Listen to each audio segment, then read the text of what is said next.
ভাই বিপদে পড়ে গেছি, টাকারও কিছু প্রয়োজন, আমার ফোনটা বিক্রি করবো, কিনবেন? দেখি কোনটা।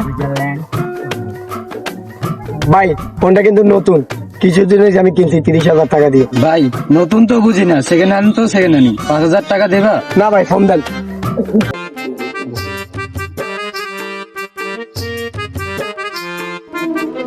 বন্ধু আমি একটা বিপদে পড়ে গেছি, টাকার প্রয়োজন, ফোনটা ব্যস্ত গেছি, 30,000 টাকার ফোন 5,000 টাকা কয়, তার জন্য বিক্রি করিনি। তোর থেকে কিছু টাকা থাকলে আমার আলো দেয়, আমি তোকে কিছুদিন পর দিয়ে দেবো। তুই তো জানোস আমি তো টাকা পয়সা নিয়ে কারোর সাথে লেনদেন করি না। আর তুই তো আমার কাছের বন্ধু, আমার কাছে 1,000 টাকা আছে, ওইটা তোরে আমি দিতে পারি, কিন্তু একটা শর্ত আছে। কি সত্য বন্ধু? তোর থেকে যখনই টাকাটা আমি চামু তখনই আমারে দিতে হইব।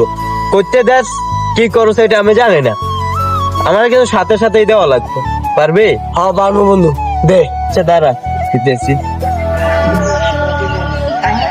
এই নে, এখানে পুরো 1,000 টাকাই আছে।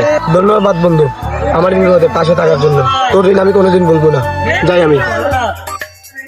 তোর আমি মনে মনে টোকাই দিয়েছে। ক্যা? তোর আমি 1,000 টাকা দিলাম না, টাকাটা আমার ইমার্জেন্সি লাগতেছে, টাকাটা দে। তোর টাকা এখনই টাকা লাগবে? টাকা তো আমি খরচা করে ফেলছি, এখন টাকা পাবো কই আমি? আমি এত কিছু বুঝি না, তোর আমি বলছি না আমার যখনই টাকা লাগবে তখনই আমার টাকাটা দেওয়া লাগবে, আমার টাকা দে। আমার থেকে তো একটা টাকাও নাই এখন, দু একদিন পর নে। रुक तेरे को बताते। আচ্ছা তোর ফোনটা দেখি। এই নে। টাকা নাই তো, এখন যা ফোনটা বিক্রি করে আমার টাকা নেব। যা।